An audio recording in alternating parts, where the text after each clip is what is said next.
People make mistakes. That's just a part of life. Most mistakes are small and can be easily remedied, even if fixing them might be a bit annoying, especially when you're tasked with fixing somebody else's mistake. In the event a mistake causes things to go horribly wrong, that's still usually only for the person involved or maybe a handful of others. But every once in a while, someone or someones will make a mistake so colossal that it changes the course of human history. Today we're going to be looking at 4 of these mistakes and how they altered the years to come.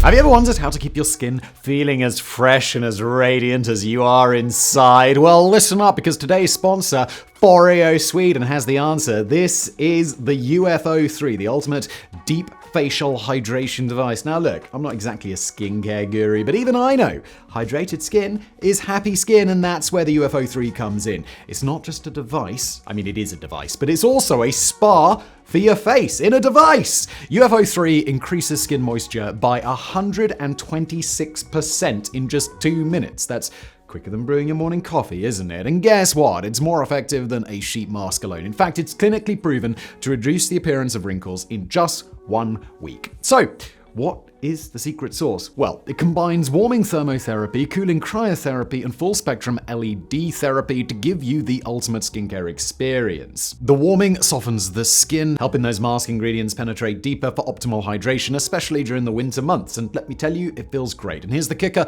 UFO 3 has an easy mode where you just press a button and you are good to go. Plus, you can customize your skincare routine with the Foreo app. Whether it's a gift for you or your significant other, I got my wife one of these after she saw me using it.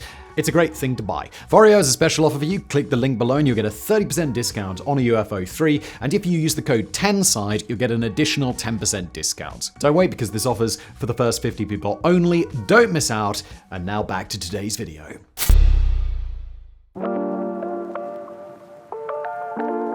It was the early morning hours of April 26, 1986, and workers at the Chernobyl nuclear power plant were preparing for a test using reactor number 4. It was supposed to be a safety test designed to see if the steam turbine could power the emergency feed water in the event of a simultaneous loss of external power and a major leak. They intended to run the test at low power, but the power output for the test was too low, eventually falling to almost zero. To compensate, technicians began manually removing the control rods that are designed to absorb neutrons and slow the fission reaction. By the time they were finished, they had removed nearly all 211 of the control rods in the reactor, leaving fewer than 15, the required minimum to be maintained at all times. Unfortunately, the controls did not have any way to indicate how many of the rods were removed, and the workers were likely too concerned with raising the power to keep count. The actual test began at 1:23 a.m., and after 36 seconds, the test was completed successfully. Workers hit the scram button, the reactor's manual kill switch, so that it would power down and the rods could be reset. However, a few seconds into this process, there was a power spike in the reactor. This sudden spike caused some of the few remaining fuel rods to crack, and the water began creating steam voids, which can amplify the output of a nuclear reactor. With virtually no control rods remaining, a runaway reaction was all but inevitable. Although Viktor Brakhanov, the plant's director, was officially held responsible, the blame is more appropriately placed on Deputy Chief Engineer Anatoly Dyatlov, one of the test's chief designers. Although the power spike was a largely unpredictable event, the safety test was poorly designed and needlessly dangerous. While it's important that nuclear reactors are designed with safety in mind and that their reliance is tested rigorously, this experiment took things entirely too far. The most obvious way that this changed the world was the creation of the Chernobyl exclusion zone, an area of 2,600 square kilometers or 1,000 square miles which people are largely prohibited from living in or visiting.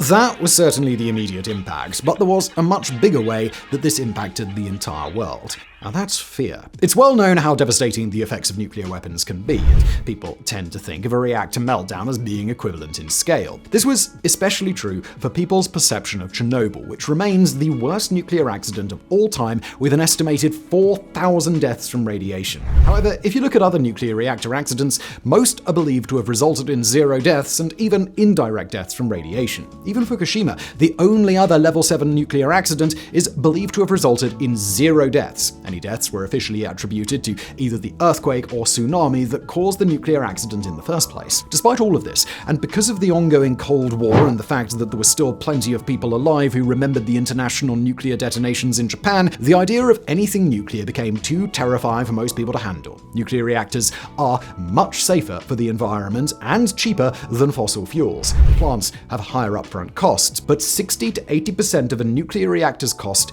is the construction cost, whereas about 70% of the cost for a fossil fuel plant is the fuel itself, which obviously needs to be continuously replaced. Simply put, nuclear power is a much better option. Yes, there are still risks, as Chernobyl showed, but that damage to the environment still pales in comparison to the amount of marine life killed by frequent oil spills. Currently, there's an average of 1.3 large oil spills every year, and back when Chernobyl happened, that number was almost 10 per year. And that's not even factoring in greenhouse emissions or other dangers of fossil fuel. But because of Chernobyl and the perceived danger of nuclear power, citizens around the world lobbied their governments to keep nuclear power away from their communities. Activists even went to court seeking an injunction to stop the 1989 launch of the Galileo space probe, which was powered by a nuclear battery, with some going so far as hacking NASA's computer system in an attempt to stop the launch. To this day, the fear caused by Chernobyl has continued to hinder the proliferation of nuclear energy, instead continuing our reliance on fossil fuels.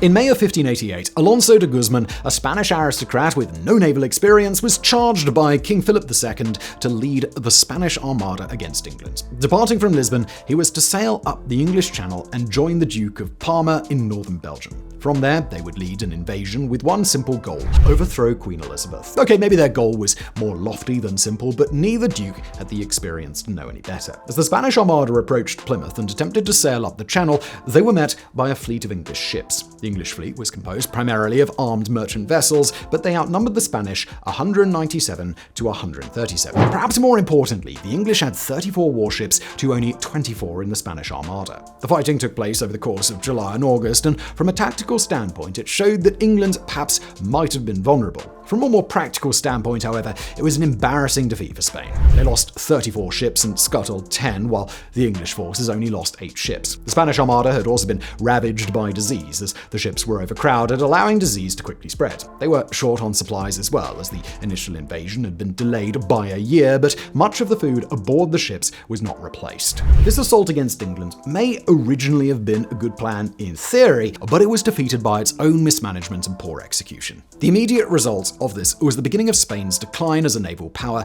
and major player on the European and colonial stage. It was hardly the end of the Spanish Empire, but it was a major blow. It didn't help that Spanish morale was absolutely crushed by the Armada's defeat. Not only had they expected to succeed in overthrowing Queen Elizabeth, but false rumors circulated across Spain that the Armada had actually done so. It was difficult to bounce back when the truth of their catastrophic defeat finally made it back to Spain, and Philip's 2 subsequent failed invasions of England didn't exactly do anything to help morale. However, regardless of how the botched invasion affected geopolitics, the Spanish Armada's defeat had an even bigger effect on the world, particularly the world of maritime warfare. Not only did the English ships outnumber the Spanish, but they were technologically more advanced. This also gave them a tactical advantage, as military tactics were available to the English that the Spanish simply could not employ. Up till that point, the main tactic used during naval battles was to ram the enemy ship, board it, and defeat the opposing navy in hand-to-hand combat. Cannons existed aboard ships already, but they were only used in a supporting role. A single volley of cannon fire would be used to potentially damage an enemy ship and also to dissuade them from trying to board. Basically, the goal was just to use cannons to ensure that your ship rammed the other before they had a chance to ram you. But the English fleet had more and stronger artillery. They were so well equipped that they didn't need to board the Spanish Armada at all. Instead, as the Spanish fleet tried to ram their ships, the English would just sail away, firing volley after volley at the charging ships. The English fleet was faster and more maneuverable, making it easy for them to continually fire upon the Spanish Armada without ever having their ships boarded. This change in tactics and technology would shape maritime conflicts for the coming centuries.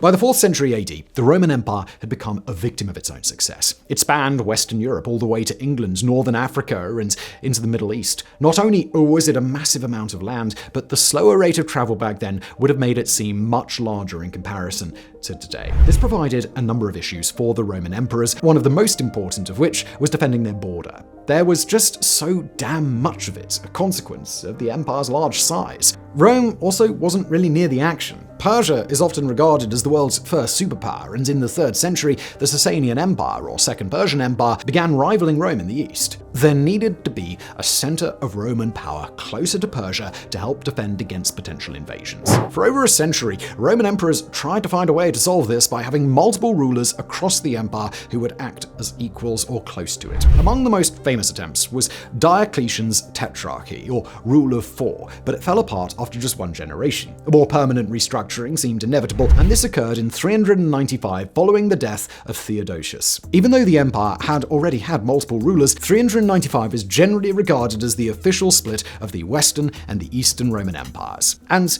it was a disaster, at least in hindsight. At the time, it did seem like a logical and inevitable decision, but before the rise of the Second Persian Empire, Rome had been pretty successful in maintaining their massive empire for centuries. It theoretically could have been possible to continue as a united empire, but Theodosius's 2 sons, Honorius and Arcadius, each took half the empire, Honorius in the west and Arcadius centered in the east in Constantinople. Unfortunately, they were both idiots and inept rulers. Not only did they split the Roman Empire in two, but neither could properly manage their half of it. Over the next century, the Western Roman Empire, once seen as the center of the world, fell into rapid decline. Rome was sacked twice, and in 476, the Germanic chieftain Odoacer deposed Romulus Augustus, declaring himself king of Italy and ending the Roman Empire. In the West, anyway. The Eastern Roman Empire would continue until 1453, though many consider this to be more of a successor to the original empire than a continuation.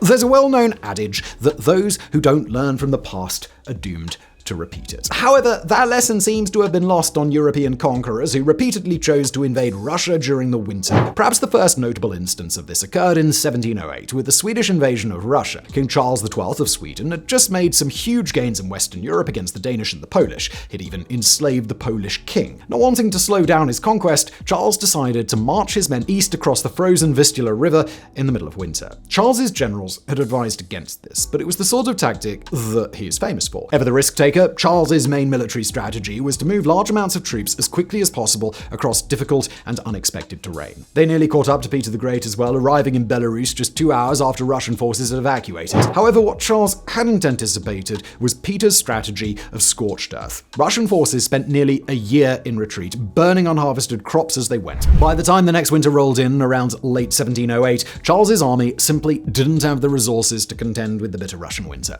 The Swedish army had begun with 40,000 soldiers, but nearly 14,000 froze to death or died of starvation. There had been a number of smaller skirmishes, but by the time the armies engaged each other in full combat at the Battle of Poltava, it was a decisive defeat for the Swedish military. With their numbers slashed by the brutal Russian winter, they were outnumbered nearly 3-1. Not only did this stop Charles's attempts at gaining territory in the east, but his army had been so weakened that he lost most of the western territories he'd gained before invading Russia. Denmark again rose to arms. King George I of England also declared war against the weakened Swedish state. Rather than learning from this, Napoleon went on to make the same mistake a century later. He rose to power following the French Revolution, and the success of the Napoleonic Wars was a testament to his military prowess. It resulted in the first ever French Empire, with Napoleon securing numerous defeats over the coalitions meant to stop him. Throughout all this, France and Russia had been allies, but Russian Tsar Alexander I decided in 1812 that he no longer wanted French troops in Russian territories. Rather than pulling back his troops, Napoleon instead ordered attack. Admittedly, this charge against Alexander began in the summer, and at first it seemed like it might be successful. Napoleon even seized control of Moscow, though at the time it was only the spiritual capital of Russia. St. Petersburg was still the official capital. An unseasonably warm autumn extended Napoleon's push into Russia, but the war was already taking a turn by that point. The troops were malnourished and undersupplied, with Russia successfully cutting off most of France's efforts to send provisions to the army. When the first blizzard hit Napoleon's troops in early November, his soldiers were already starving and still wearing their summer clothes. There was nothing to do but retreat, which had catastrophic consequences. Exact numbers aren't agreed upon, but it's largely accepted that Napoleon lost more troops during the wintry retreat from Russia than during the actual invasion itself. That's not to suggest that he was in any danger of actually conquering Russia had the weather stayed warm, though, as his army was already starving to death, but the retreat out of Russia was absolutely devastating for the French army. The defeat in Russia and severe depletion of his military forces weakened the French Empire and allowed the coalition forces to grow stronger in their opposition of Napoleon. Little more more than a year after the failed invasion, Napoleon was forced into exile. Then, of course, there was Operation Barbarossa, Hitler's plan to invade the Soviet Union in 1941. Germany had expected the Russians to fall quickly, as had the Soviet resistance in Poland. Instead, Russia sought to wage a war of attrition against the Germans, something the German military was wholly unprepared for. They had not provided adequate supplies to the troops, and since the offensive was expected to be over quickly, they hadn't bothered to winterize tanks and artillery. And since soldiers were expendable, Germany's resupplies focused on ammunition rather than food and winter clothing. As the bitter winter raged on, Germany lost more than 100,000 troops to freezing temperatures and starvation. This defeat turned the tide of the war in the Allies' favor, eventually leading to Germany's defeat. Obviously, this had huge implications on the future of the world, as evidenced by all the fiction and revisionist history series about what would have happened if the Axis powers won World War II. But perhaps the real lesson isn't not to invade Russia during the winter, as only King Charles had deliberately chosen to do so. Perhaps the bigger blunder is underestimating the ability of Russian forces to utilize guerrilla tactics to stall out a war. After all, they know that all they need to do is survive until winter, at which point the unprepared opposition will crumble.